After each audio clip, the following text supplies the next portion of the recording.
AI Read to Me presents Frankenstein, or the Modern Prometheus by Mary Shelley. Now close your eyes and relax. Letter 1 to Mrs. Seville, England. St. Petersburg, December 11th. You will rejoice to hear that no disaster has accompanied the commencement of an enterprise which you have regarded with such evil forebodings. I arrived here yesterday, and my first task is to assure my dear sister of my welfare and increasing confidence in the success of my undertaking.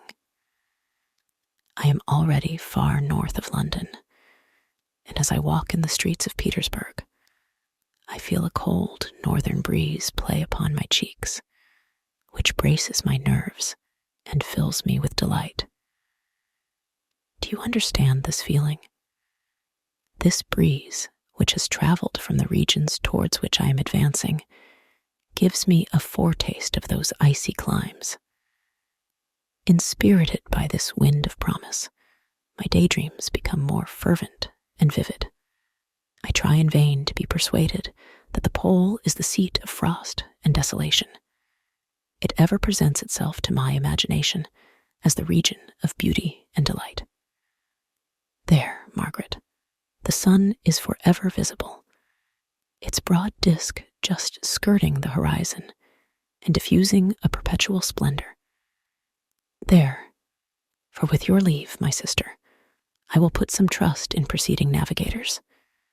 Their snow and frost are banished, and sailing over a calm sea, we may be wafted to a land surpassing in wonders and in beauty every region hitherto discovered on the habitable globe. Its productions and features may be without example, as the phenomena of the heavenly bodies undoubtedly are in those undiscovered solitudes. What may not be expected in a country of eternal light? I may there discover the wondrous power which attracts the needle, and may regulate 1,000 celestial observations that require only this voyage to render their seeming eccentricities consistent forever. I shall satiate my ardent curiosity with the sight of a part of the world never before visited, and may tread a land never before imprinted by the foot of man. These are my enticements, and they are sufficient to conquer all fear of danger or death, and to induce me to commence this laborious voyage with the joy a child feels when he embarks in a little boat with his holiday mates on an expedition of discovery up his native river.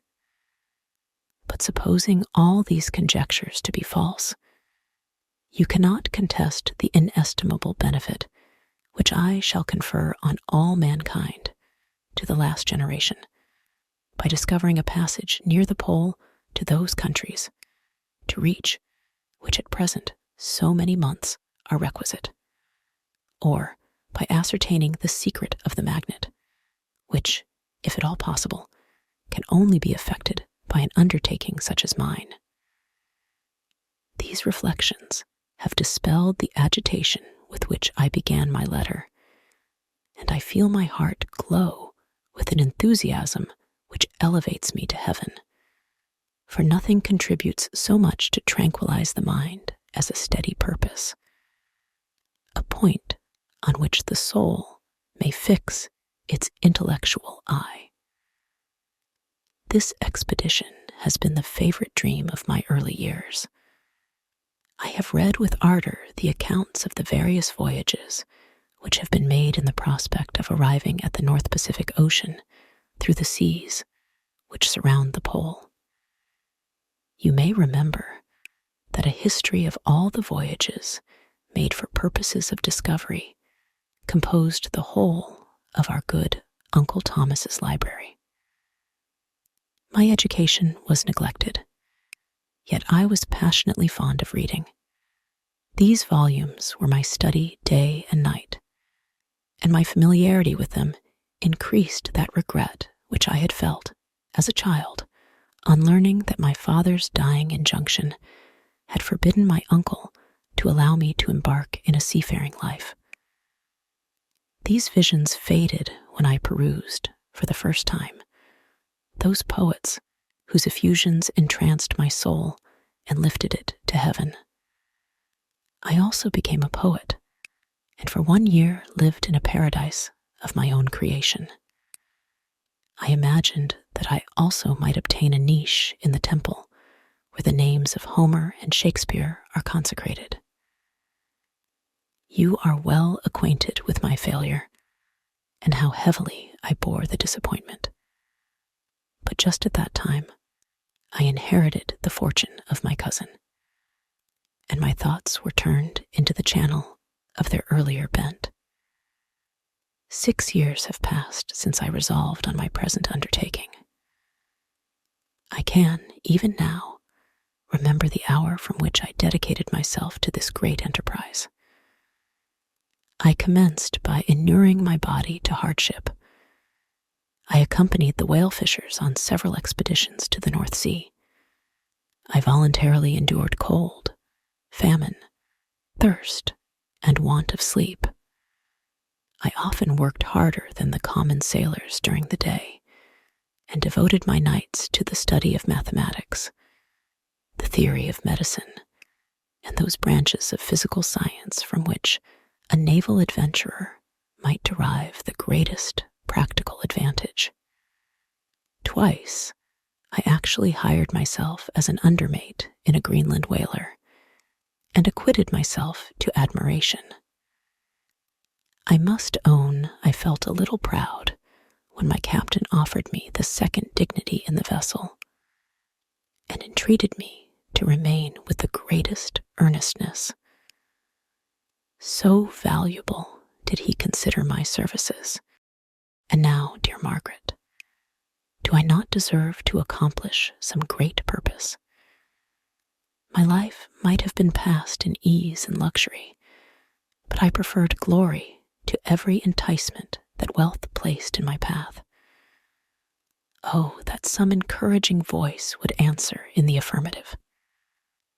My courage and my resolution is firm, but my hopes fluctuate, and my spirits are often depressed. I am about to proceed on a long and difficult voyage, the emergencies of which will demand all my fortitude. I am required not only to raise the spirits of others, but sometimes to sustain my own when theirs are failing. This is the most favorable period for traveling in Russia. They fly quickly over the snow in their sledges. The motion is pleasant, and, in my opinion, far more agreeable than that of an English stagecoach. The cold is not excessive if you are wrapped in furs, a dress which I have already adopted, for there is a great difference between walking the deck and remaining seated motionless for hours, when no exercise prevents the blood from actually freezing in your veins. I have no ambition to lose my life on the post road between St. Petersburg and Archangel. I shall depart for the latter town in a fortnight or 3 weeks, and my intention is to hire a ship there, which can easily be done by paying the insurance for the owner, and to engage as many sailors as I think necessary among those who are accustomed to the whale fishing.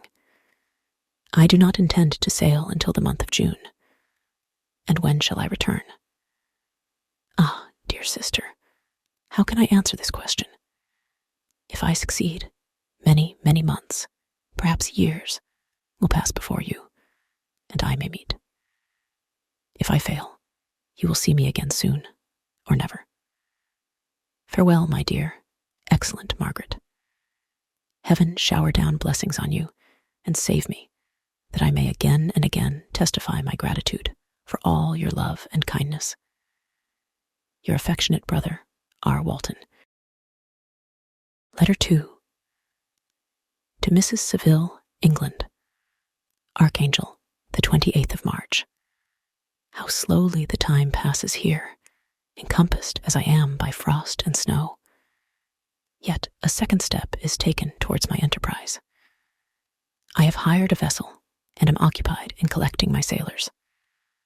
Those whom I have already engaged appear to be men on whom I can depend, and are certainly possessed of dauntless courage. But I have one want, which I have never yet been able to satisfy, and the absence of the object of which I now feel as a most severe evil. I have no friend, Margaret. When I am glowing with the enthusiasm of success, there will be none to participate my joy. If I am assailed by disappointment, no one will endeavor to sustain me in dejection. I shall commit my thoughts to paper, it is true, but that is a poor medium for the communication of feeling. I desire the company of a man who could sympathize with me, whose eyes would reply to mine. You may deem me romantic, my dear sister, but I bitterly feel the want of a friend.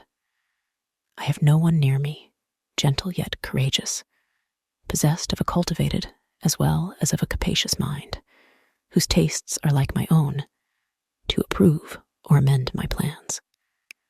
How would such a friend repair the faults of your poor brother? I am too ardent in execution and too impatient of difficulties. But it is a still greater evil to me that I am self-educated. For the first 14 years of my life, I ran wild on a common and read nothing but our Uncle Thomas's books of voyages. At that age, I became acquainted with the celebrated poets of our own country, but it was only when it had ceased to be in my power to derive its most important benefits from such a conviction that I perceived the necessity of becoming acquainted with more languages than that of my native country. Now I am 28, and am in reality more illiterate than many schoolboys of 15.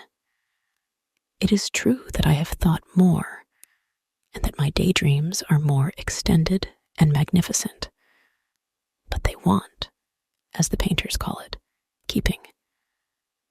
And I greatly need a friend who would have sense enough not to despise me as romantic, and affection enough for me to endeavor to regulate my mind. Well, these are useless complaints. I shall certainly find no friend on the wide ocean, nor even here in Archangel, among merchants and seamen. Yet some feelings, unallied to the dross of human nature, beat even in these rugged bosoms. My lieutenant, for instance, is a man of wonderful courage and enterprise. He is madly desirous of glory, or rather, to word my phrase more characteristically, of advancement in his profession. He is an Englishman, and in the midst of national and professional prejudices, unsoftened by cultivation, retains some of the noblest endowments of humanity. I first became acquainted with him on board a whale vessel. Finding that he was unemployed in this city, I easily engaged him to assist in my enterprise. The master is a person of an excellent disposition, and is remarkable in the ship for his gentleness and the mildness of his discipline. This circumstance, added to his well-known integrity and dauntless courage, made me very desirous to engage him. A youth passed in solitude, my best years spent under your gentle and feminine fosterage, has so refined the groundwork of my character that I cannot overcome an intense distaste to the usual brutality exercised on board ship. I have never believed it to be necessary, and when I heard of a mariner equally noted for his kindliness of heart and the respect and obedience paid to him by his crew, I felt myself peculiarly fortunate in being able to secure his services. I heard of him first in rather a romantic manner, from a lady who owes to him the happiness of her life. This, briefly, is his story. Some years ago, he loved a young Russian lady of moderate fortune, and having amassed a considerable sum in prize money, the father of the girl consented to the match. He saw his mistress once before the destined ceremony, but she was bathed in tears, and throwing herself at his feet, entreated him to spare her, confessing at the same time that she loved another, but that he was poor, and that her father would never consent to the union. My generous friend reassured the suppliant, and on being informed of the name of her lover, instantly abandoned his pursuit.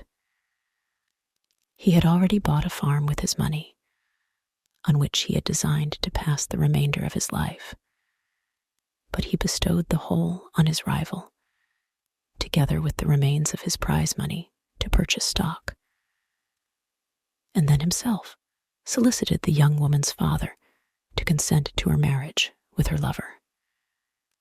But the old man decidedly refused, thinking himself bound in honor to my friend, who, when he found the father inexorable, quitted his country, nor returned until he heard that his former mistress was married according to her inclinations.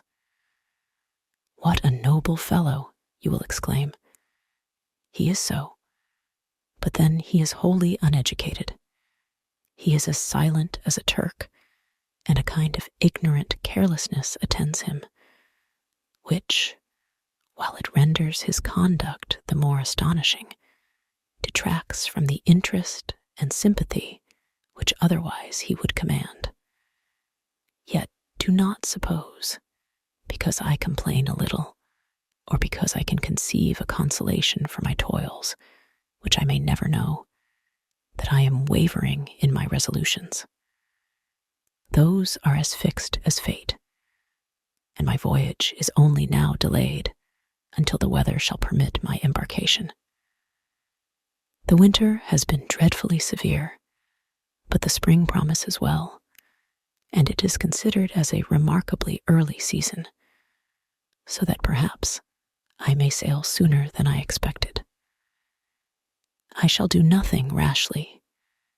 You know me sufficiently to confide in my prudence and considerateness whenever the safety of others is committed to my care.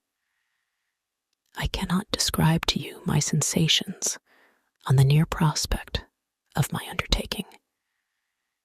It is impossible to communicate to you a conception of the trembling sensation, half pleasurable and half fearful, with which I am preparing to depart. I am going to unexplored regions, to the land of mist and snow, but I shall kill no albatross. Therefore, do not be alarmed for my safety, or if I should come back to you as worn and woeful as the ancient mariner. You will smile at my illusion, but I will disclose a secret. I have often attributed my attachment to, my passionate enthusiasm for, the dangerous mysteries of ocean to that production of the most imaginative of modern poets. There is something at work in my soul which I do not understand. I am practically industrious, painstaking, a workman to execute with perseverance and labor.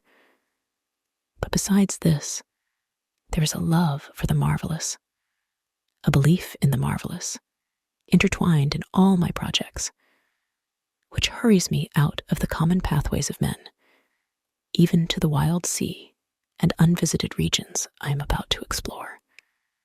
But to return to dearer considerations, shall I meet you again, after having traversed immense seas and returned by the most southern cape of Africa or America?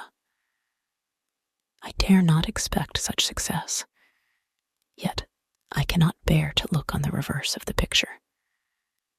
Continue for the present to write to me by every opportunity. I may receive your letters on some occasions when I need them most to support my spirits. I love you very tenderly. Remember me with affection, should you never hear from me again. Your affectionate brother, Robert Walton. Letter 3 to Mrs. Saville, England. July 7th.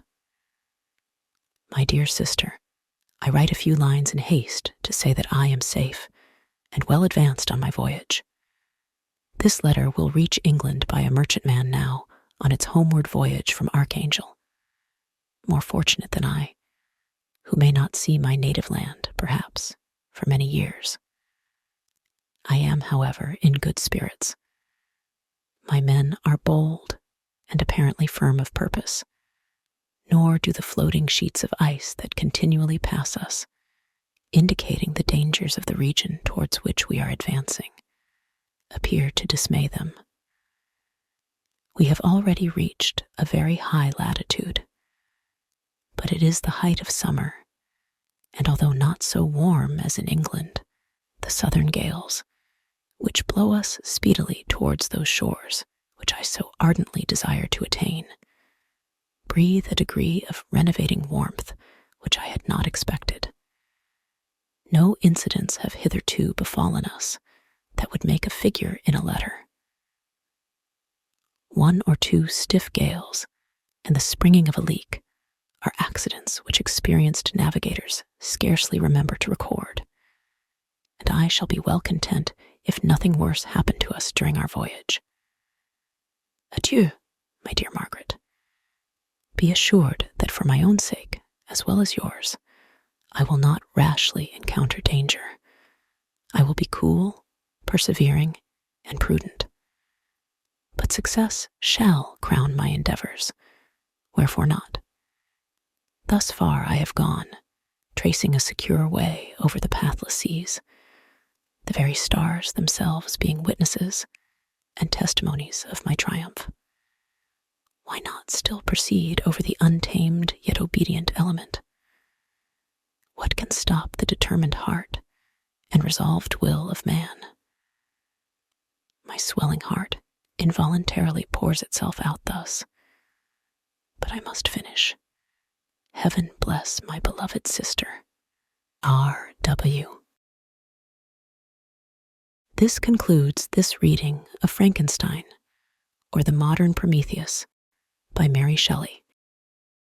If you enjoyed it, please like and subscribe. To listen ad-free, visit aireadtome.com or use the link in the description. Thank you for your support.